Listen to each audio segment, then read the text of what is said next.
Bienvenidos y bienvenidas a un nuevo capítulo de Literatus. Este es el número 80 ya de este podcast dedicado al género del cuento y en el cual se habla sobre la vida, a veces trágica y otras veces fantástica, de los y las autoras que le metieron duro a esto de la literatura. Acuérdese, siempre digo esto, que al final de cada capítulo leo un cuento en voz alta para que usted oiga mientras va en el carro, mientras hace ejercicio, mientras lava los platos. Mejor dicho, no importa, lo que importa es que acompañe su vida con algo de literatura.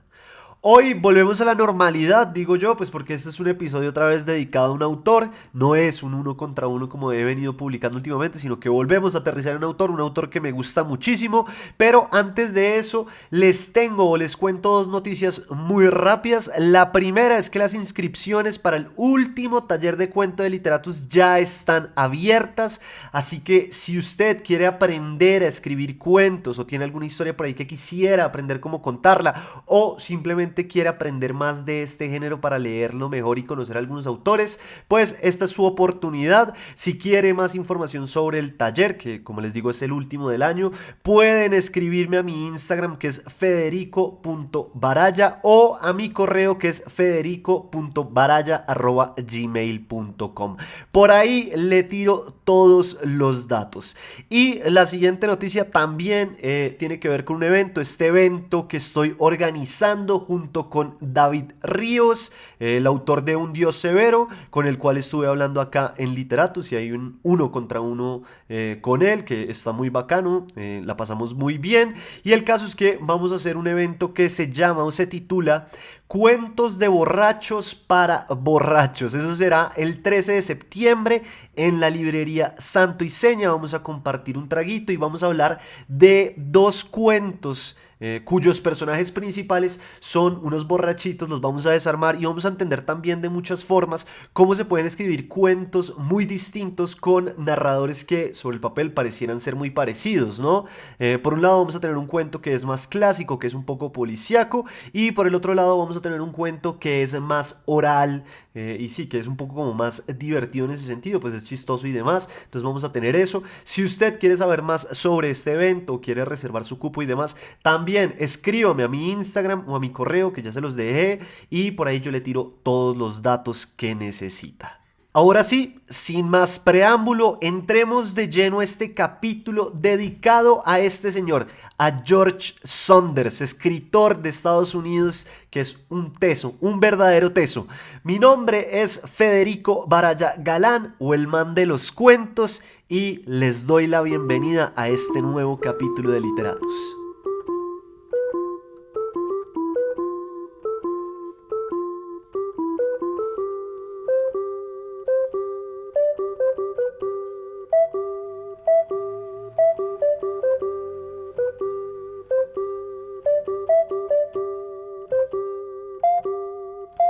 Bueno, George Saunders nació el 2 de diciembre en Texas, en Estados Unidos, y la verdad es que hay tantas cosas bacanas para hablar sobre él, que en este episodio siento que si no me voy a sentar tanto como en su vida y en lo que le sucedió y cuando tenía esta edad y demás, aunque sí va a haber de eso, sino que quiero también que exploremos un poco como su visión frente a la escritura creativa, frente al cuento, frente a lo que significa de muchas maneras ser escritor, porque él sigue vivo y tiene unos pensamientos muy interesantes y tiene unas conferencias muy interesantes alrededor de estos temas. Entonces, en este episodio sobre George Saunders vamos a hablar un poco más sobre eso. Oiga, empecemos cuando él era niño. Yo dije que no iba a hablar de eso, pero pues al parecer sí. Pero empecemos cuando él era niño. Saunders dice que él tuvo distintos momentos como de eureka, o momentos ajá, que dicen en inglés. Que es como si cuando se dan cuenta de algo tiene una realización muy importante.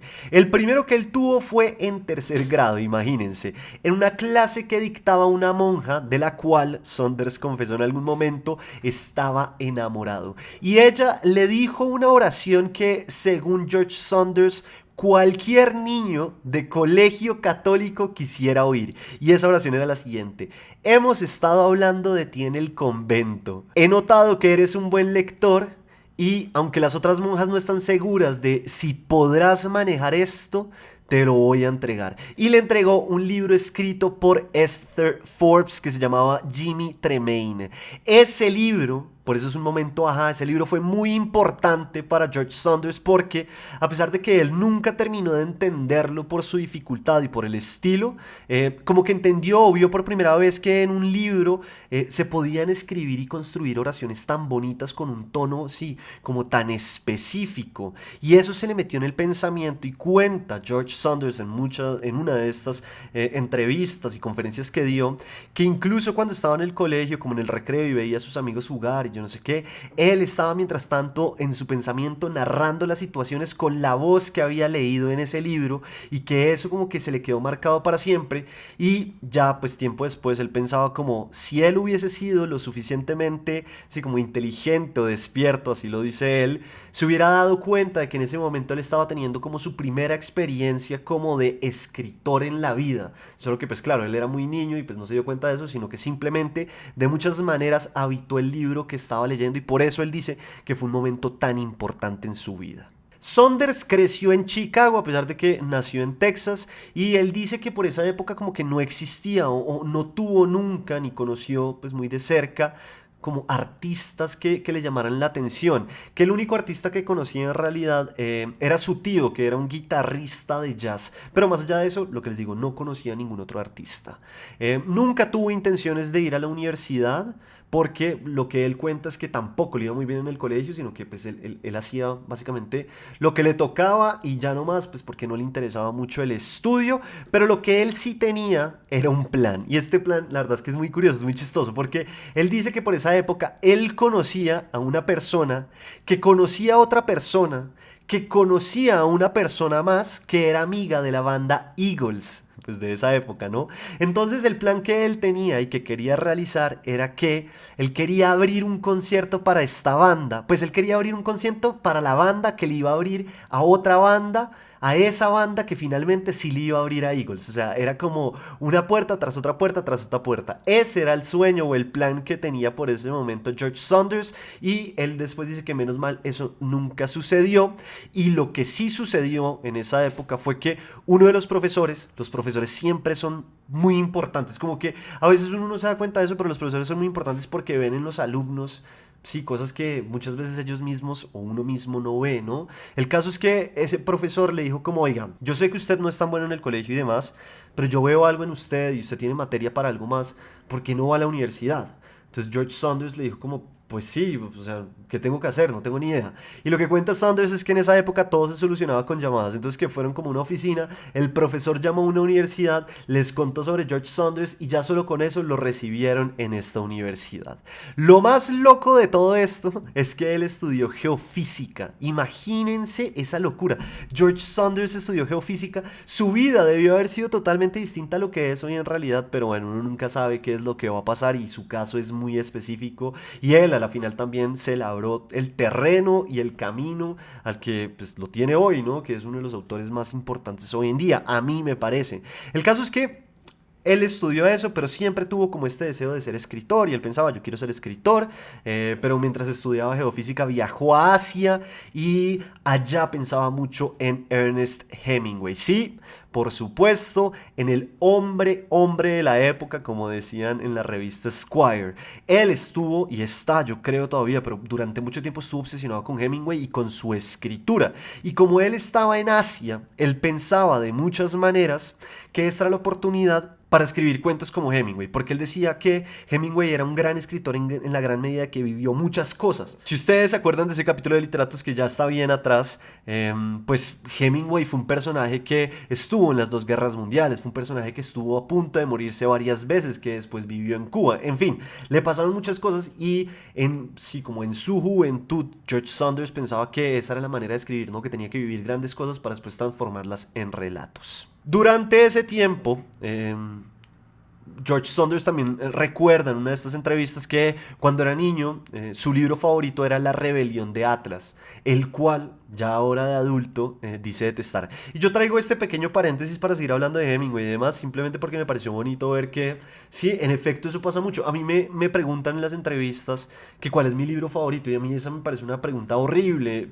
O sea, no es culpa del entrevistador, sino a mí me parece horrible en el sentido de que no tengo ni idea cuál es mi libro favorito, porque con el tiempo los libros favoritos de uno van cambiando, ¿no? Yo también en el colegio tenía un libro que me gustaba muchísimo, que era mi favorito, y hoy en día lo leo y pues para mí no significa nada.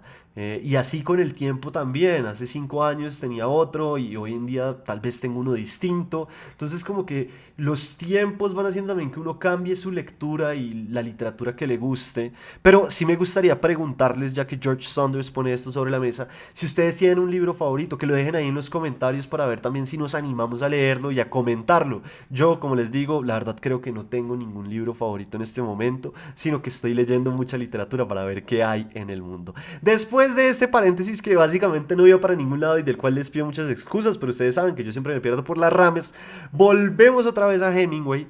Y el caso es que cuando George Saunders estaba en Asia, él empezó a intentar de muchas maneras imitar la escritura de Hemingway.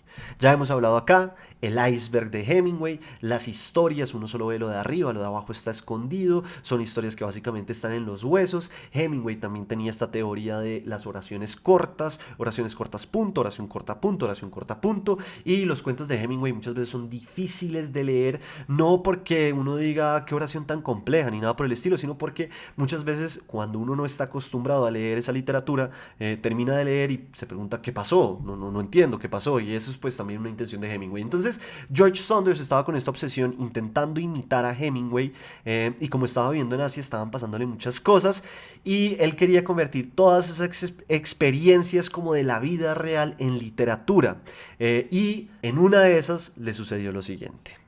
Cuenta Saunders que pues él tenía una novia en Colorado antes de irse a Asia, con la cual pues siguió en la relación, ¿no? Más allá de la distancia. Y por esa época pues se mandaban correos, pero por esa época los correos o las cartas se demoraban tanto en llegar que en vez de llegarle una cada mes le llegaban todas como juntas. Entonces cuando le llegó el conjunto de cartas de su novia, empezó a leerlas y él dice, la primera carta decía, te amo y te extraño.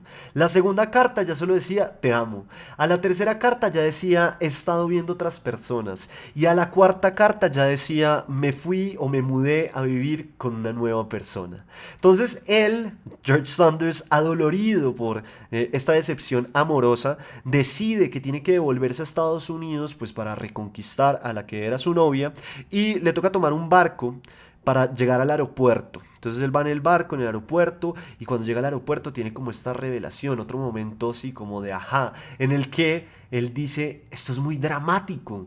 Esto es muy dramático, como lo que le pasaba a Hemingway. ¿Y saben qué es lo mejor? Que él dice, ya es muy dramático, pero lo voy a volver más dramático. Entonces, en vez de montarse en el avión, él decide que quiere nadar por el río en el que vino para llegar al aeropuerto y se mete al río y empieza a nadar. Y en un momento empieza a ver que hay muchos micos arriba del río. Y lo que estos micos están haciendo, básicamente, es, pues sí, cagar, hacer popó en el río. Eso llevó a que George Saunders se enfermara de una forma terrible, se los prometo. Duró 2 años enfermo por este chistecito. Y pues después de todo eso sí decidió volverse a Estados Unidos, pero nunca más volvió a buscar a esa novia que lo había abandonado. Una vez vuelve a Estados Unidos el autor, decide ser un escritor. Yo no sé si eso se decide, pero en el caso de él, él decidió, él dijo yo quiero ser un escritor. Bueno, eso sí se decide porque este camino tan duro también muchas veces supongo que a algunas personas los encontrará, pero él decidió ser un autor, ser un escritor, pero con los distintos pensamientos que él tenía sobre la literatura. Ya hablamos de Hemingway, él también pensó, para ser escritor tengo que tener muchos trabajos extraños. Entonces lo que él hacía es que durante el día trabajaba y en la noche pues intentaba escribir. ¿Y qué trabajos extraños se consiguió George Saunders por esa época?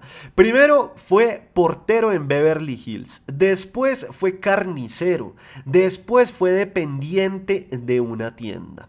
Y mientras él hacía todo esto, pues todavía estaba pensando en escribir y escribir escribía efectivamente algunos cuentos y fue después de un sueño que tuvo, se durmió, tuvo un sueño, se despertó agitado por el sueño y escribió como con la voz narrativa que oyó en ese sueño uno de los cuentos o un cuento que fue muy importante en su vida.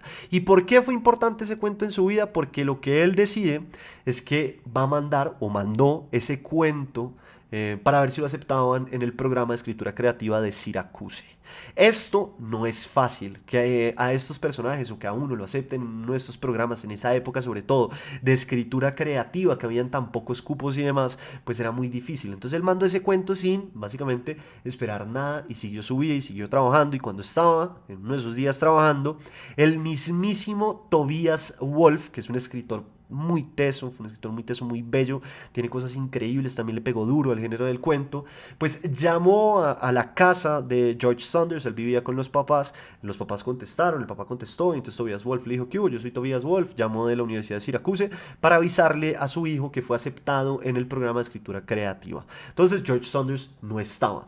Cuando George Saunders llega y su papá le cuenta, el autor decide devolver la llamada y hablar con Tobias Wolff. Entonces empiezan a hablar y hablan un rato y lo que cuenta Saunders es que lo único que hizo en esa conversación debido a su nerviosismo, pues sí, fue como decir barrabasadas, brutalidades. Entre esas le preguntó a Tobias Wolff si de casualidad cuando él escribía, le preguntó a este hito, a este maestro, dice George Saunders, que si cuando él escribía oía música mientras tanto. Oiga, después de esa charla empieza a correr una etapa de la vida de George Saunders que me pareció muy bacana.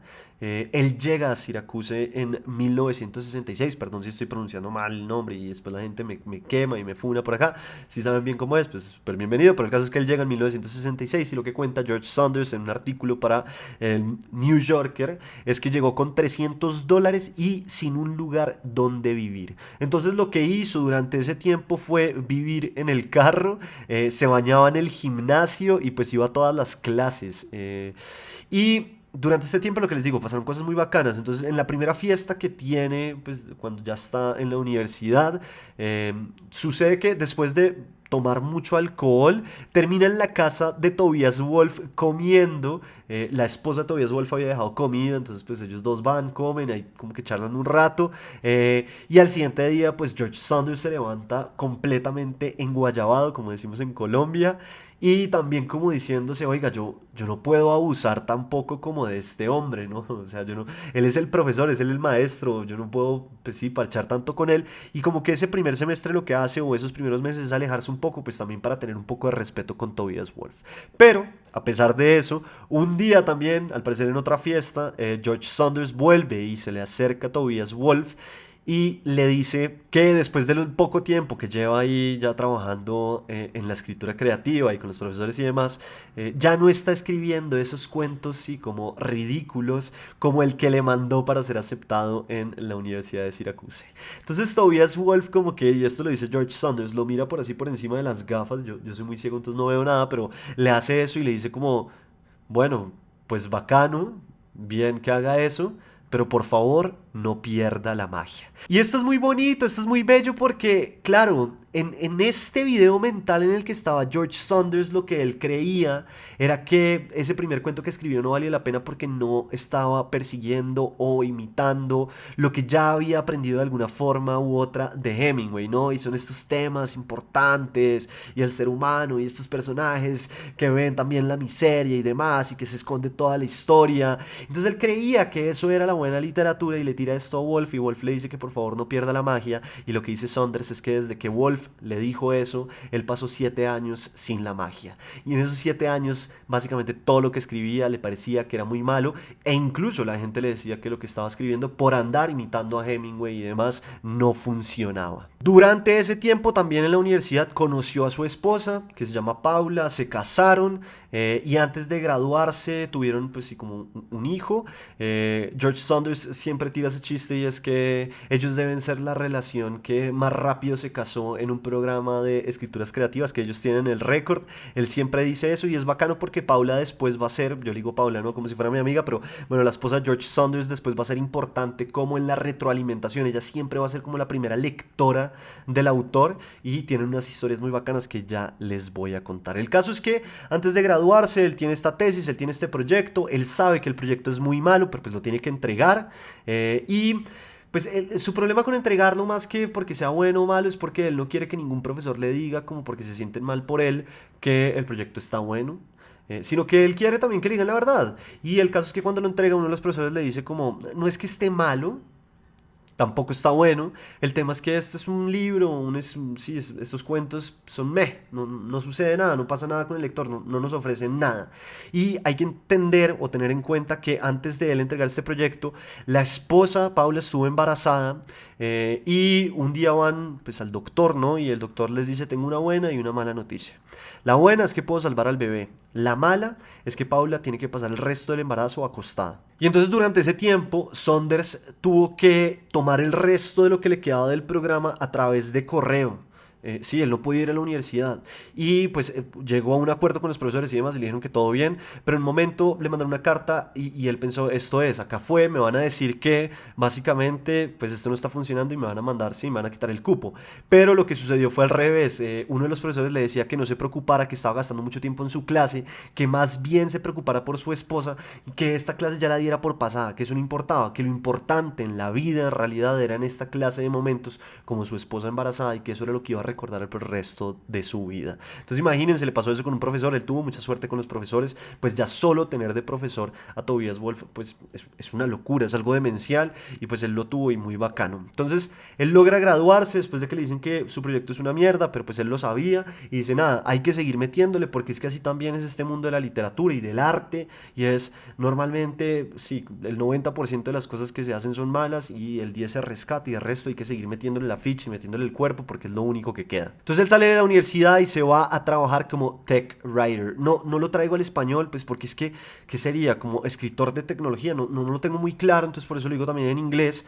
Y él empieza a trabajar en eso, también o todavía con el sueño de ser escritor, pero hubo muchos momentos a través de este tiempo en los que él simplemente pensó que el mundo nunca iba a conocer sí, como algo escrito por él, un libro, una novela. Pero más triste aún, lo que él pensaba es que incluso sería mejor para el mundo, o estaría mejor el mundo, sin algo publicado por él. En esas, todavía con el sueño de ser escritor, pero sabiendo que la cosa no está funcionando, lo invitan a un matrimonio en México.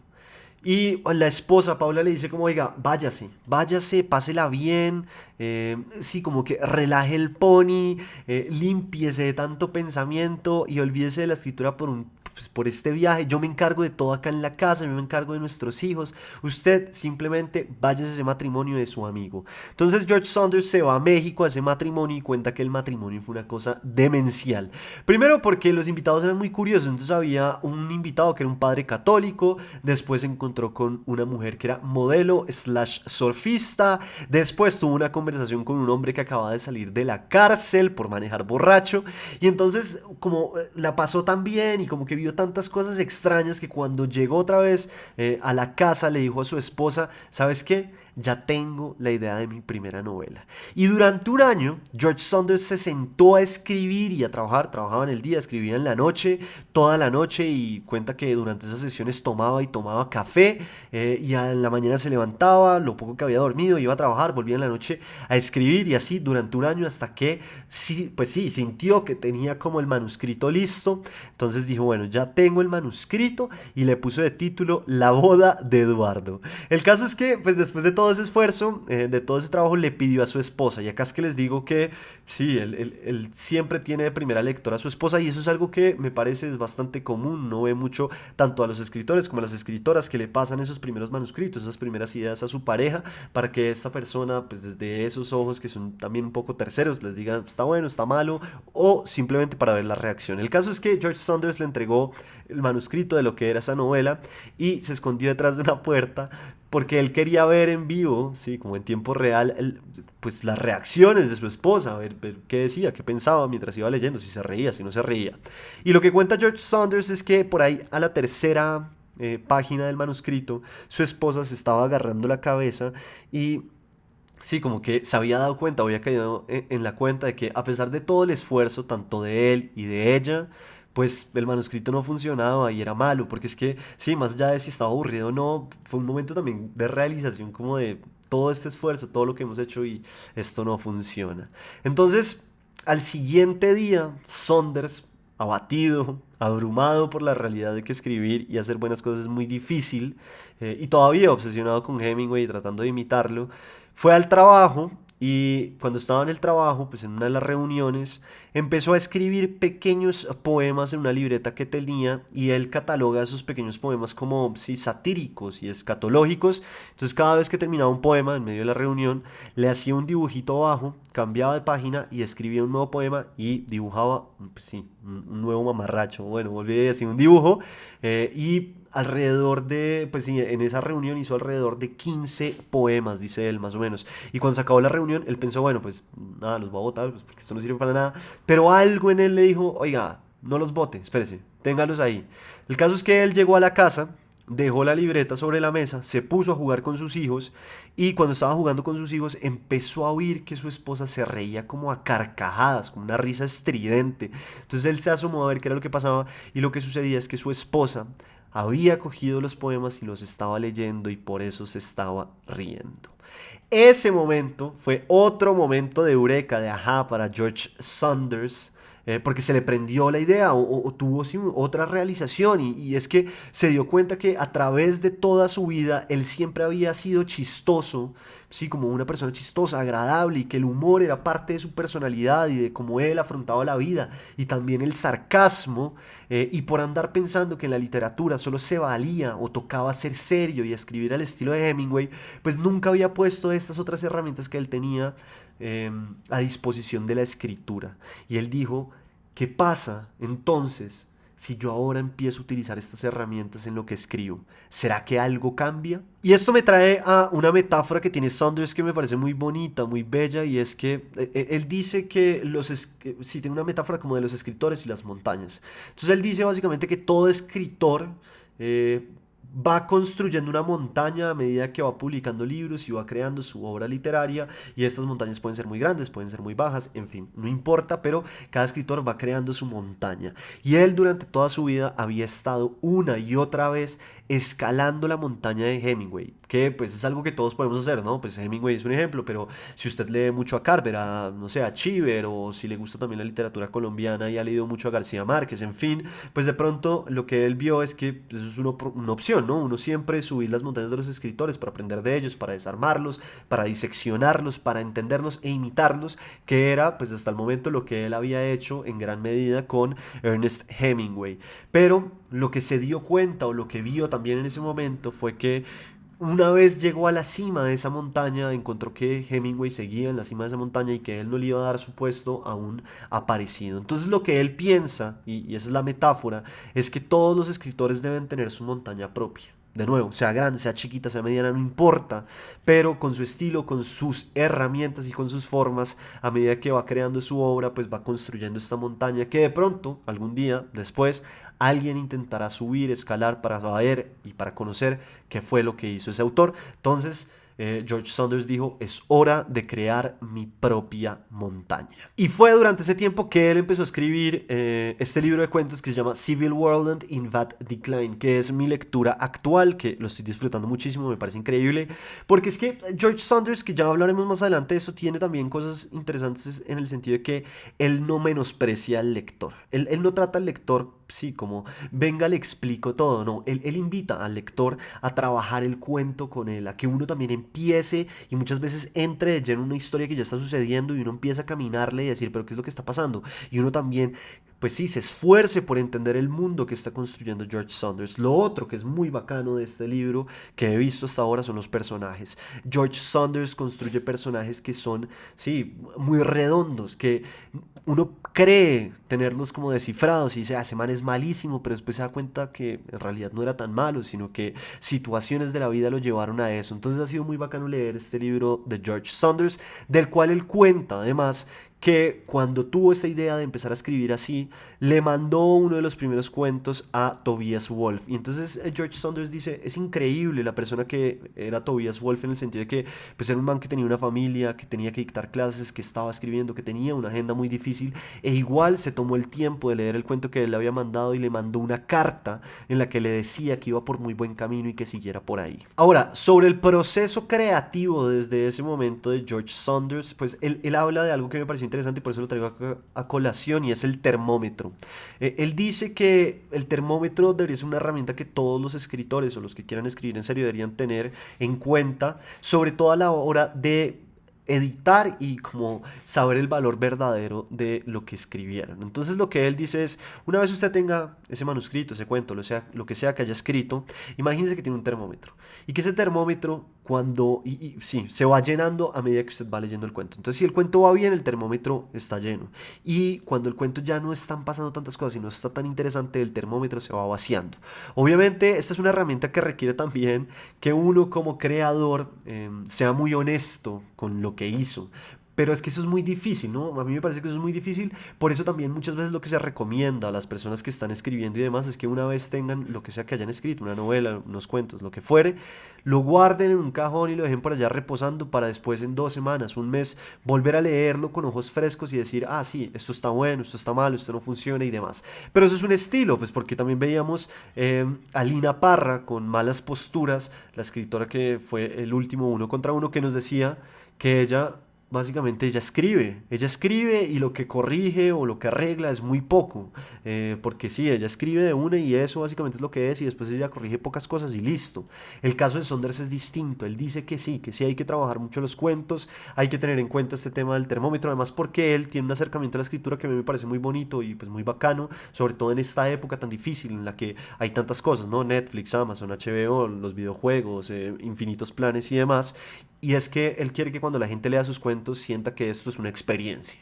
Que si gastó 15, 20 minutos o una hora, salga diciendo que chimba lo que acabo de leer. Pero siguiendo por este tema como de lo que es bueno y lo que es malo, tengo un ejemplo también de George Saunders que me pareció muy interesante, muy bacano, y por eso lo traigo a colación. Yo sé, de nuevo, me voy mucho por las ramas, pero volviendo acá. El caso es que George Saunders en un momento iba a publicar un cuento en la revista New Yorker. Yo acá he hablado mucho de la New Yorker porque la amo y demás, y me parece que en su momento, no sé hoy en día, pero en su momento fue muy importante para la cultura y sobre todo para la literatura. El caso es que estaban a pocas horas ya de que saliera, pues, o que lo mandaran al tiraje para publicarlo, y tuvieron una llamada de último minuto para hablar de unas correcciones o unas ediciones que había hecho el editor en su momento. Entonces, cuando están conversando, el editor le tira pues todas las correcciones y George Saunders le hace una pregunta que me parece muy válida, sobre todo cuando estos editores son tan buenos, eso siempre va a pasar. Y la pregunta de George Saunders fue, pues viendo todas esas correcciones, pero ¿a usted qué le gustó de mi cuento? Y la respuesta del editor del New Yorker me pareció increíble. Y es que lo que él le respondió fue lo siguiente. Bueno, dijo, leo una línea y me gusta lo suficiente para leer la siguiente. Y usted dirá, pero pues eso no dice nada, pero es que más allá de eso sí dice mucho. Y este es uno de los consejos que hoy en día da George Saunders, y es, en vez de andar preocupado tanto o gastar tanto tiempo en los personajes, sí, en el arco narrativo, en lo que sucede, en lo que no sucede, en la simbología, en la profundidad y demás, gaste más tiempo en construir oraciones lo suficientemente buenas que lleven al lector de una a la otra. Y George Saunders dice que cuando el editor de la New Yorker le dijo eso, pues como que le explotó un poco la cabeza, el pensamiento, porque dijo, ese es el ethos que tiene de publicación un man de este nivel, y es que él simplemente quiere encontrar oraciones que lo lleven de una a la otra, algo que suena tan sencillo, pero que es tan difícil. Nada más hay que remontarnos al capítulo de Claire Keegan, en el que también les conté que ella está obsesionada con la forma en que se construyen los párrafos y cómo las oraciones tienen que estar organizadas de una manera lógica. Y pues sí, o sea, normalmente uno no piensa eso cuando está leyendo, uno simplemente lee y dice, ah, esta es la historia, Pero esta clase de autores que ya son tan maestros tienen una obsesión y un interés muy particular por el lenguaje. Y sí, por eso traducir también a estos autores es tan difícil, porque el lenguaje hace parte de su visión estética. Y bueno, pues esa frase del editor de la New Yorker me pareció muy bonita y no podía perder la oportunidad de traérsela y de dejársela acá. Sigamos hablando un poco como de la forma en que edita, o sí, editaba, no, en realidad edita, porque George Saunders sigue vivo. Y lo que les decía al principio, George Saunders dice que él nunca subestima al lector. Él en realidad lo que quiere el lector, que el lector sienta, es que George Saunders le está mostrando mucho cariño a través de su escritura. No quiere hacerlo sentir como un estúpido, no quiere engañarlo, y él quiere que el lector esté tan metido en la escritura como él estuvo a la hora de hacerlo. Y uno de los elementos, además del tema de que las historias o la lectura, y la escritura tiene que ser una experiencia para el que la consume, pues George Saunders piensa que los cuentos, a él le gusta pensarlos como una montaña rusa. Y más allá del arco narrativo, o sí, como la estructura y cómo se mueven las cosas, que también es algo que él piensa muchísimo, y él dice: en este momento yo quiero que sientan esto, en este esto. O sea, él básicamente diseña, según lo que cuenta, cada uno de los momentos de su cuento para que el lector sienta algo. Pero más allá de eso, lo de la montaña rusa, a lo que él se refiere es que él quiere que cuando la gente termine de leer el cuento o el libro, se baje como se baja una persona en una montaña rusa, ¿no? Diciendo como: uff, ¿qué acabo de vivir? Dios mío, esto estuvo tremendo. Eso es lo que quiere George Saunders con su escritura, y es lo que él busca siempre cuando edita. Por eso él dice que se gasta muchísimo tiempo editando y que es muy obsesivo con la edición de sus textos. A esto le quiero sumar 3 mantras que pues sí tiene George Saunders. Los 3 mantras en realidad son traídos de otros autores u otros pensadores. El primer mantra dice: el artista es esa persona que se embarca en una tarea que no sabe hacer. Muy bacano, porque es que, y esto lo veremos ahorita en un pedacito chiquito que tengo de Lincoln en el Bardo, que es este libro que tengo acá, que es tal vez el libro más extraño de George Saunders. Y él lo que dice un poco es eso, como que a él no le gusta empezar a escribir un libro o a escribir una historia que ya sabe que puede hacer. Él huye de las fórmulas. Él dice: la teoría es muy importante, por supuesto, claro que sí, pero más allá de eso, también en el arte necesitamos otras cosas. Necesitamos lanzarnos hacia esas empresas que pensamos imposibles, que no son posibles de realizarse. Y entonces él, pues este es uno de sus primeros mantras, y le gusta afrontar los proyectos de esa manera. Lo que les digo, ya lo veremos con Lincoln en el Bardo, qué fue lo que le sucedió. El segundo mantra dice: si empiezas a escribir un poema sobre 2 perros haciendo el amor y escribes un poema sobre 2 perros haciendo el amor, entonces escribiste un poema sobre 2 perros haciendo el amor. Y acá pues nada, las ideas también que uno tiene. Él piensa o cree mucho en que los cuentos deberían ser como metáforas. A él le gusta mucho la metáfora, y él siempre piensa en los cuentos como metáforas. Es decir, si tuviera que reducir su cuento o su novela o lo que fuere a una metáfora, ¿cuál sería? Y cómo eso le da también profundidad a las cosas, y eso también permite entonces que uno sepa de qué escribió, ¿no? De qué va el cuento o la historia que acabo de construir. Y pues si es sobre un perro haciendo el amor o 2 perros haciendo el amor, pues es sobre eso. Ahora, ¿cómo lo va a hacer? Pues eso ya es problema del artista. Y el tercer mantra que él menciona en una de las conferencias es: ningún problema importante es resuelto en su concepción original. Todo esto me trae entonces a que hablemos de Lincoln en el Bardo, que yo creo que es el libro más raro que tiene George Saunders. Con este libro él se ganó el premio Booker en el 2017, o sea, es un libro bastante importante. George Saunders ha ganado premios muy importantes, lo que les digo, es un autor muy reconocido. No sé en Colombia, no sé en Latinoamérica, no sé qué tanto lo conocen. Escríbanme también en los comentarios si lo conocen o no lo conocen, y hasta ahora se lo están desayunando. Pero el caso es que en Estados Unidos, pues George Saunders es importante. Él incluso está o estuvo en Jimmy Fallon o en cualquiera de estos late night shows que pasan todo el tiempo en la televisión de Estados Unidos. Bueno, el caso, además de todo esto que les estoy diciendo, es que este es un libro muy extraño. Es un libro sobre Lincoln, en efecto, sobre la muerte del hijo de Lincoln. Está escrito, sí, no es fácil de leer, no es un libro sencillo de leer, pero eso no quita que es un libro increíble. Más que recomendado, pero lo que le digo, pues tiene que cogerlo con pinzas, porque si usted no es un lector, una lectora que lee pues, de forma constante, seguramente le va a costar. Entonces pues yo empezaría por otras cosas. El caso es que yo siempre yéndome por las ramas, pero el caso es que este libro tiene una historia también bonita con su esposa Paula, porque lo que dijo en su momento antes de escribir este libro George Saunders va con su primer mantra, ¿no? Y es: el artista es esa persona que se embarca en una tarea que no sabe hacer. Y él dijo: no tengo ni idea cómo voy a escribir este libro, pero quiero que sea con este estilo que yo nunca he hecho y nunca he utilizado. Para esto, dijo George Saunders, me voy a dar 6 meses. En 6 meses tengo que lograr sacar este libro de la manera que sea. Si después de este tiempo no funciona, pues ni modo, lo abandono y sigo con otras cosas. Entonces él empieza a escribir, y al tiempo tiene como las primeras 30 páginas. Esas primeras 30 páginas de Lincoln en el Bardo se las mostró de nuevo a su esposa. Le dio las 30 páginas y le dijo: oiga, léalas y me cuenta qué tal. Su esposa estaba medio afanada, se tenía que ir, entonces como que leyó muy rápidamente las páginas o el manuscrito de 30 páginas que había, y como se tenía que ir, pues dejó el manuscrito sobre la mesa y le dejó una nota. Al día de hoy, George Saunders no cuenta pues sí, como exactamente qué decía esa nota, pero lo que sí cuenta, que es muy bonito, es que es o son las palabras, sí, como más amables y más humanas que alguien le ha escrito o le ha dicho. Pero en conclusión, un poco lo que él dice es que le decía que iba muy bien el libro y que el método estaba funcionando muy bien, entonces que siguiera.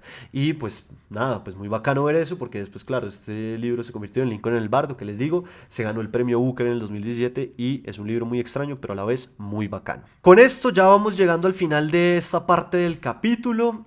Yo acá tengo varios libros de él que pues les voy a mostrar. Tengo este que es el que ya les he hablado, que es Civil World in Fat Decline. Eh, pues los cuentos que he leído hasta ahora de este libro son muy bonitos, muy bien logrados. Es ciencia ficción, pero también hay mucha extrañeza, pero también hay mucha realidad y vemos estos personajes tridimensionales. Lo que siempre he dicho acá, no hay nada más aburridor que un personaje que siempre es muy malo o un personaje que siempre es muy bueno. Los buenos personajes en realidad, como las personas, a veces son buenos y a veces son malos. Uno no siempre es bueno, tiene momentos en que uno pues, también es un cabrón y pues al revés también funciona, ¿no? Entonces eso es Civil World in That Decline. Tengo también este libro que se llama 10 de diciembre, que también es de Saunders. Este libro lo compré en la feria del libro acá de Bogotá. Fue muy curioso porque yo estaba viendo libros. Yo trato de no comprar tantos, pues sobre todo porque ya no me caben y soy muy específico con mis compras, pero este libro como que lo venía siguiendo hace rato y preciso en la feria del libro estaba en una oferta increíble por parte de Rey Naranjo, porque lo publicó Rey Naranjo por lo menos acá en Colombia. Entonces decidí comprarlo y de acá va a salir el cuento que les voy a leer a continuación, que se llama Cachorros. Pero antes de entrar en eso, sigamos por acá. Tengo este libro que es una completa chimba. De verdad, es un libro increíble, bonito, muy bonito. Vean esta edición tan bonita que tengo además, que se llama Fox 8. Es un cuento, se podría decir, es un cuento corto, pero pues es un libro. Pareciera un libro o una historia para niños, pues sí, porque nos cuenta la historia como de un zorro y pareciera que ser para niños, pero pues, ¿qué importa si es para niños o para adultos? Lo importante es cómo está escrito y qué dice, y es muy bacano. Me hace siempre pensar, siempre que lo leo, recuerdo esa película Fantastic Mr. Fox, creo que se llama, de este director que saca muchas películas y ahora se me olvida el nombre, pero bueno, de él. Y pues es un libro muy bonito, muy corto. Nada, bacanísimo. Y el otro libro que tengo que ya les mostré, que es Lincoln en el Bardo. Lo cierto es que desde esa primera publicación en 1966, que es esta que tengo acá, George Saunders ha publicado básicamente 14 libros más de ficción, de literatura, ¿no? O alrededor de eso, porque también tiene unos libros de no ficción que pues no vienen al caso. Y bueno, entre esos está ya Lincoln el Bardo y todos los que les he dicho. Y hay uno que le tengo muchas ganas, de verdad, le tengo muchas ganas, espero leerlo pronto, voy a ver dónde me lo consigo, que ese libro se llama A Swim in a Pond in the Rain, que es sobre escritura creativa y sobre los maestros rusos, sobre Chekhov, que también fue muy importante en la vida de George Saunders. Entonces pues tengo muchas ganas de leer ese libro, espero pronto hacerlo y les contaré. El caso, ya hablé mucho, no siendo más, los invito a que entremos de lleno al cuento de hoy.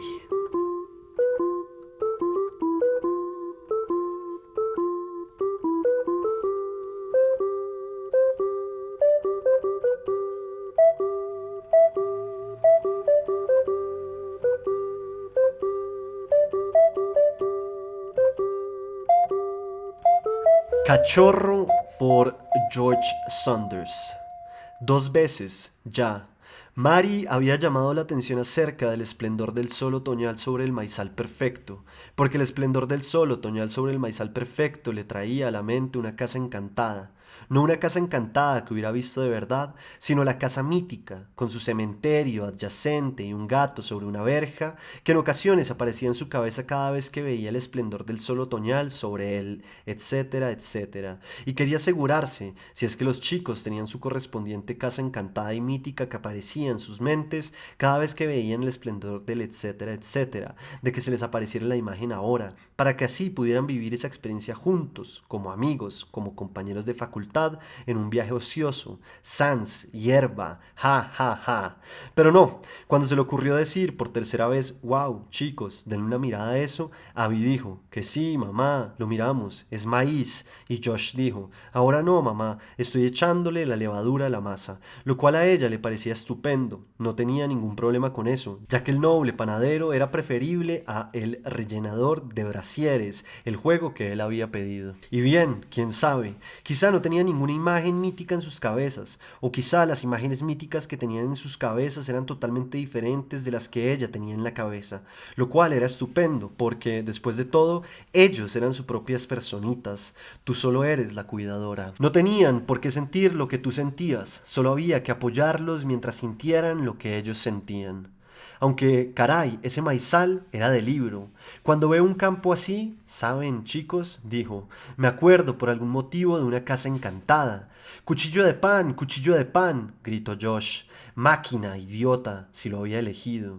Y hablando de Halloween, se acordaba del año pasado, cuando el gran tallo de maíz que habían comprado para decorar volcó el carrito de mercado. Madre, cómo se habían reído. Oh, la risa que se compartía en familia era un verdadero tesoro. En su infancia no tuvo nada de eso por ser papá tan severo y mamá tan vergonzosa. Si se hubiera caído el carrito de mamá y papá le hubiera propinado una patada llena de frustración al carrito, y mamá habría marchado a los servicios con pasos largos para volver a aplicarse el labial, distanciándose de papá, mientras ella, Mary, se habría llevado con nerviosismo a la boca esa horrible figurita de soldado al que llamaba Brady. Pues en esta familia la risa era bienvenida. Anoche, cuando Josh le golpeó el trasero con la Game Boy, había escupido pasta de dientes por todo el espejo y se había entronchado, rodando por el suelo con Gucci, y Josh había dicho con la voz llena de nostalgia, mamá, ¿te acuerdas de cuando Gucci era un cachorro? Momento preciso en el que Abby se había puesto a llorar como una Magdalena porque, al tener solo 5 años, no tenía ningún recuerdo de cuando Gucci era un cachorro. Y de ahí que estuvieron embarcados en esta misión familiar. Y en cuanto a Robert, oh, Dios lo bendiga, eso era un hombre, no le pondría el más mínimo reparo a esta misión familiar. Amaba su forma de decir ho ho cuando ella traía algo nuevo e inesperado. Ho ho, había dicho Robert cuando al llegar a casa se encontró a la iguana. Ho ho, había dicho tras volver y tras encontrarse al hurón que intentaba meterse en la jaula de la iguana. Por lo visto somos los felices guardias de una reserva animal. Lo amaba por su alegría. Podías traerte a casa un hipopótamo que hubieras comprado con la tarjeta de crédito. Tanto el hurón como la iguana fueron cargados a la tarjeta y él se limitaría a decir ho ho y a preguntar qué comía la criatura, a qué horas dormía y cómo carajos iban a llamar al bicho. Josh, desde el asiento de atrás, emitió el gwit, gwit, gwit que siempre hacía cuando su panadero estaba en modo hornear, esforzándose por introducir las hogazas en el horno mientras defendía las barras de pan de los ataques de distintos hambrientos moradores, como el zorro de la barriga sin fondo, el petirrojo sobrenatural que se llevaría volando, contra toda lógica, la hogaza atravesada por el pico siempre y cuando hubiera acertado, previamente, al bombardear con una piedra a tu panadero. Mary había aprendido todo esto a lo largo del verano, estudiando el manual de El noble panadero mientras Josh dormía. Y había sido útil, de verdad que sí. Últimamente Josh estaba menos ensimismado y ahora cuando él estaba jugando y ella se acercaba por detrás y decía algo como vaya, cariño, no sabía que supieras hacer pan de centeno o cielo, intenta con cuchillo de sierra, corta más deprisa. Inténtalo mientras cierras el pestillo de la ventana. Él extendía hacia atrás el brazo que no tenía ocupado con los botones y le lanzaba un zarpazo afectuoso y ayer compartieron unas buenas risas cuando le tiró sin querer las gafas al suelo. De modo que su madre bien podía seguir afirmando que consentía demasiado a los niños. Estos niños no eran unos mimados, eran unos niños amados. Ella, por lo menos, no había dejado a ninguno tirado durante 2 horas, bajo una tormenta de nieve, en la puerta del instituto después de un baile. Ella, por lo menos, no le había aullado a ninguno, con lengua de borrachera. No creo que tengas lo que hay que tener para ir a la universidad. Ella, por lo menos, no había encerrado a ninguno de sus hijos en un armario, mientras entretenía a un auténtico obrero de vías en la salita. ¡Oh, Dios! ¡Qué mundo más hermoso! Los colores de otoño, ese río centellante, esa nube de color plomizo apuntando hacia abajo como la flecha redondeada del McDonald's medio reformado que se erige sobre la I-90 como un castillo. Esta vez sería diferente. Ella estaba segura de que si los chicos cuidarían ellos mismos de esta mascota, ya que un perrito no tenía escamas ni mordía. Ho, ho, había dicho Robert la primera vez que le mordió la iguana. Veo que tiene usted una opinión al respecto. Gracias, señor, pensó mientras el Lexus dejaba atrás el maizal. Tú me has dado tanto, pruebas y la fuerza para superarlas. Gracia y nuevas oportunidades cada día para repartir tu gracia por el mundo. Y en su cabeza se puso a cantar como hacía, a veces cuando sentía que el mundo era bueno y que había encontrado por fin su sitio. Ho, ho, ho, ho. Cali separó un poco con los dedos las láminas de la persiana. Sí, fenomenal. El asunto seguía resuelto de un modo tan perfecto. Tenía muchas cosas que hacer ahí afuera. Un patio trasero podía ser un mundo, igual que su patio trasero de niña había sido todo un mundo. A través de los 3 agujeros de la valla de madera había podido ver Exxon, agujero 1, y la curva de los accidentes, agujero 2, y agujero 3 era, de hecho, 2 agujeros, y si se alineaban los ojos con cada uno te creaba un efecto visco muy raro y podías jugar a oh, Dios mío, estoy muy drogado, y caminar haciendo eses y con los ojos viscos diciendo paz, chicos, paz. Cuando Bow creciera un poco sería diferente, entonces sí que necesitaría ser libre, pero por ahora lo que necesitaba era sencillamente evitar morir. Lo habían encontrado una vez allá, en Testamento, y eso estaba al otro lado de la I-90. ¿Cómo había cruzado él la I-90? Ella sabía cómo, a la carrera, así cruzaba las calles. Una vez que les había telefoneado a un perfecto desconocido desde Hightown Plaza, incluso el doctor Braille había dicho, Cali, este chico va a acabar muerto si no toman cartas en el asunto. Está tomando el medicamento. Pues lo tomaba y no lo tomaba. Las pastillas hacían que rechinara los dientes y que de pronto empezara a porrear con los puños. Ya había roto unos cuantos platos así y una vez también una mesa de vidrio. Le pusieron 4 puntos en la muñeca. Hoy no necesitaba el medicamento porque estaba a salvo en el patio de atrás, porque ella lo había resuelto de un modo tan perfecto. Ahí estaba, practicando sus lanzamientos. Llenaba su casco de los yanquis con piedras y luego las arrojaba hacia el árbol. Levantó la vista y al verla hizo aquel gesto de lanzarle un beso. Adorable hombrecito. Ahora solo tenía que preocuparse por el cachorro. Esperaba que la mujer que había llamado apareciera. Era un buen cachorro, blanco, con un ojo rodeado de una mancha marrón. Adorable. Si al fin la mujer aparecía, seguro que se lo quedaba. Y si se lo quedaba, Jimmy se iba a librar. Había odiado tener que hacerlo aquella vez con los gatitos, pero si nadie se llevaba el cachorro, lo haría. Estaría obligado, porque pensaba que si uno decía que iba a hacer algo y no lo hacía, era así como acababan los chicos enganchados a las drogas. Además, había crecido en una granja, o cerca de una granja en todo caso, y cualquiera que se hubiera criado en una granja sabía que tenías que hacer lo que había que hacer cuando se trataba de animales enfermos o animales de más. El caso del cachorro, enfermo, no, solo de más. Aquella vez con los gatitos, Brianna y Jessie lo habían llamado asesino, lo que había alterado a Bo, y Jimmy les había gritado, miren niños, yo me crié en una granja y uno tiene que hacer lo que tiene que hacer. Y después había llorado en la cama, contando cómo habían maullado los gatitos en la bolsa durante todo el trayecto hasta el estanque y cómo había deseado no haber crecido en una granja. Y ella casi había dicho, querrás decir, cerca de una granja. Su padre había tenido un lavadero de coches a las afueras de Cortland, pero a veces cuando ella se pasaba la lista, él le daba como un pellizco fuerte en el brazo y bailoteaba sin soltarla por la habitación, como si la tuviera sujeta por una especie de asa, y decía, ¿qué dijiste?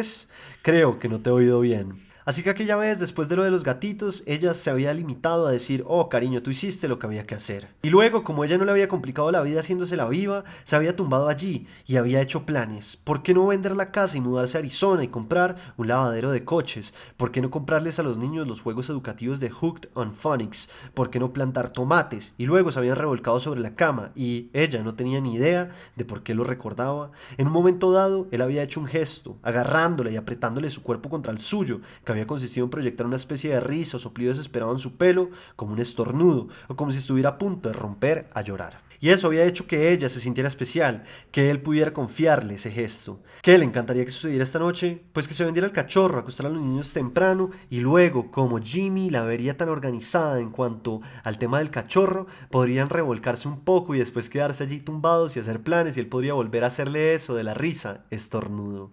No tenía ni puerca idea de por qué la risa estornudo era tan importante para ella. Era solo una de las rarezas de la maravilla que era ella. De pronto en el jardín, Bo se puso de pie de un salto. Algo le había llamado la atención. ¿Será que ha llegado? Vamos para allá. ¿La mujer que llamó por teléfono? Sí, y en un buen auto. Además, lo que hacía que fuera una pena haber puesto barato en el anuncio. Abby chilló: me encanta, mamá, lo quiero, y el perrito desde el fondo de su caja de zapatos los miró sin mucho interés, mientras la dueña se alejaba con pasos cansados, no sin antes, 1, 2, 3, 4, recoger 4 cacas de perro de la alfombra. Bueno, caray, pensó Mary, valiente excursión más fenomenal para los chicos, la porquería, el olor rancio, el acuario seco que albergaba un solo volumen de una enciclopedia, el tarro de pasta sobre el estante de la librería que contenía, sin explicación posible, un bastón de caramelo inflable, y, aunque algunas personas hubieran sentido un poco de asco por la rueda de repuesto sobre la mesa del comedor, por la forma en que la sombría mamaperra, supuesta autora de los bollos intramuros, se encontraba en ese instante restregando el trasero sobre una montaña de ropa en la esquina, como si estuviera sentada con las piernas separadas, estúpido gesto de placer dibujado sobre la cara. Mary se dio cuenta y resistió el impulso de ir corriendo al fregadero para lavarse las manos, en parte porque el fregadero tenía un balón de baloncesto dentro. De lo que estaba ocurriendo allí era muy triste. Por favor, no toquen nada, por favor, no toquen, le dijo a Josh y a Abby, pero solo en su cabeza, porque quería darles a los chicos la oportunidad de verla actuar de una forma democrática y tolerante, y después podrían lavarse las manos en el McDonald's medio reformado, siempre y cuando mantuvieran, por favor, las manos fuera de la boca, y Dios no quiera que se frotaran los ojos. Sonó el teléfono, la dueña entró en la cocina y dejó al exquisito paquete de bollos envueltos con papel de cocina sobre el mesón. Mamá, lo quiero, dijo Abby. Lo voy a pasear, fijo, 2 veces al día, dijo Josh. No digas fijo, dijo Mary. Lo voy a pasear 2 veces al día, dijo Josh. Bien, de acuerdo. Adoptarían un cachorro basura blanca. Podrían llamarlo Seque, comprarle una pequeña pipa de maíz y un sombrero de paja. Se imaginaba al cachorro, después de haberse cagado en la alfombra, mirándole y diciendo: me he escapado. Pero no, ¿acaso procedía ella de un lugar perfecto? Todo era transmutable. Se imaginaba al cachorro de mayor, entreteniendo a unos amigos, hablando con un acento británico. Veamos, mi familia de origen no era, por así decir, de lo más. Caray, la mente era alucinante, siempre fabricando estas. Mary se acercó a la ventana y con un gesto antropológico separó con 2 dedos las láminas de las persianas. Quedó horrorizada, tan horrorizada que apartó la mano de la persiana y sacudió la cabeza, como si intentara despertar del horror de haber visto a un pequeño niño, solo unos años menor que Josh, embutido en un arnés y encadenado a un árbol con un mecanismo que... Separó de nuevo las láminas, segura de que había podido ver lo que creía que... Cuando el niño corría, la cadena se desenrollaba. Ahora corría, mirando hacia ella, fanfarroneando. Cuando la cadena llegó al tope, pegó un tirón y el niño cayó fulminado como si le hubieran pegado un tiro. Se incorporó para sentarse, después le dio varios tirones a la cadena y caminó a gatas hasta un cuenco con agua y, llevándoselo a los labios, se puso a beber del cuenco de un perro. Josh se acercó a la ventana. Lo dejó mirar. Debería saber que el mundo no se limita a las clases, a las iguanas y a la Nintendo. El mundo también era este niño sucio y simple, atado como un animal. Recordó haber emergido del armario y haber encontrado la ropa interior de su madre esparcida por la habitación, junto a las banderillas naranjas del obrero de vías. Recordó la larga espera en la puerta del instituto, azotada por el frío. La nieve caía cada vez con más fuerza. Cómo contaba una y otra vez hasta 200, prometiéndose en cada ocasión que al llegar a 200 emprendería el largo camino de vuelta a... Dios, lo que habría dado por un solo adulto justiciero que se hubiera enfrentado a su madre, que lo hubiera zarandeado, diciendo: idiota, esta es tu hija, eres una... Y bueno, ¿cómo tienes pensado ponerle?, dijo la mujer, saliendo de la cocina. ¿Qué manera tenía esa cara gorda, torpemente embadurnada, con pintalabios de irradiar ignorancia y crueldad? Me temo que al final no podremos llevárnoslo, dijo Mary con frialdad. Tremendo berrido soltó Abby, pero Josh tendría que agradecérselo luego, quizá comprándole la extensión pan italiano. Le susurró algo al oído y en un momento estaban atravesando la cocina, desvencijada, junto a una especie de cigüeñal colocado sobre una bandeja de horno, junto a medio pimiento rojo que flotaba en un bote de pintura verde, mientras la dueña los perseguía diciendo: espera, espera, podían llevárselo gratis, por favor, llévenselo, que ella realmente quería que lo tuvieran. No, dijo Mary, no les iba a ser posible quedárselo en este momento, ya que ella opinaba que uno no debería poseer algo si uno no estaba por la labor de cuidarlo como Dios manda. Oh, dijo la mujer parada en el umbral de la puerta con el inquieto cachorro sobre un hombro. Ya en el Lexus, Abby empezó a llorar suavemente mientras decía: de verdad, era el perrito perfecto para mí. Y era un cachorro muy bonito, pero Mary no iba a contribuir a una situación así ni en lo más mínimo. No iba a hacerlo y punto. El niño vino hasta la valla. Si tan solo pudiera decirle con una sola mirada: la vida no será siempre así, necesariamente. Tu vida podrá florecer de pronto y convertirse en algo maravilloso. Puede ocurrir, a mí me ocurrió. Pero las miradas secretas, las miradas que transmiten todo, Un mundo de significados con un sutil bla bla bla era una idiotez. Lo que no era una idiotez era una llamada a la oficina de servicios sociales para menores, donde conocí a Linda Berling, una mujer que no se andaba con rodeos y que se llevaría a este pobre niño de aquí tan deprisa que la gorda tonta de su madre se caería de trasero. Callie gritó: «Bo, vengo ahora», y apartando el maíz con el brazo libre de cachorro, caminó hasta que no había otra cosa más que maíz y cielo. Era tan pequeño que ni siquiera se movió cuando lo dejó en el suelo, se limitó a husmear un poco y a caerse. Bueno, ¿qué más daba? Ahogado en una bolsa o muerto de hambre en el maizal. Así Jimmy no tendría que hacerlo, ya tenía bastantes preocupaciones. El chico que había conocido con el pelo por la cintura era ahora un hombre viejo, encogido por la incertidumbre. En cuanto al dinero, tenía 60 escondidos por ahí. Le daría 20 de eso y diría: la gente que compró el perrito era muy agradable. «No mires atrás, no mires atrás, no mires atrás», se dijo para sí mientras atravesaba corriendo el maizal. Poco después estaba caminando por el Tealback Road como una de esas personas que andan para hacer deporte, como una de esas mujeres que andan cada noche para estar delgadas, salvo que ella estaba muy lejos de estar delgada. Lo sabía, y también sabía que cuando andabas para hacer deporte no te ponías vaqueros ni botas de montaña, sino cordones. No era estúpida, lo que pasaba es que tomaba malas decisiones. Se acordaba de Sir Lynette cuando le decía: «Cully, lista eres, pero tiendes hacia aquello que no te beneficia». «Sí, hermana, tienes toda la razón», le dijo a la monja en su cabeza. «Pero qué demonios, qué carajos. Cuando las cosas se pusieran mejor, cuando tuvieran más dinero, se compraría unas zapatillas decentes y saldría a andar y adelgazaría. Y se apuntaría a la escuela nocturna, más delgada. Quizá tecnología médica. Nunca estaría realmente delgada, pero a Jimmy le gustaba tal y como era, y a ella le gustaba él tal y como era. Quizá eso era el amor, querer a alguien tal y como es y hacer cosas para ayudarle a ser aún mejor. Como ahora mismo, que estaba ayudando a Jimmy al hacer la vida más fácil, matando algo para que él no. Ella solo estaba caminando alejándose de... ¿Qué acaba de decir? Eso había estado bien. El amor era querer a alguien tal y como es y hacer cosas para ayudarle a ser aún mejor. Como Wow, que no era perfecto, pero ella lo quería tal y como era e intentaba ayudarle a mejorar. Si podían mantenerlo a salvo, quizás se sosegara cuando fuera más mayor. Si se sosegaba, quizá podría tener algún día una familia, como ahora, que estaba sentado en el patio atrás, quieto y silencioso, mirando las flores, dando golpecitos con el bate y tan contento. Ayer había estado encerrado en casa, todo triste. Había acabado el día chillando en la cama, tan frustrado. Hoy estaba mirando flores. ¿Y a quién se le había ocurrido la idea que hizo que hoy fuera mejor que ayer? ¿Quién lo había querido lo bastante como para pensar en ello? ¿Quién lo quería más de lo que lo quería cualquier otra persona en el mundo? Ella lo quería.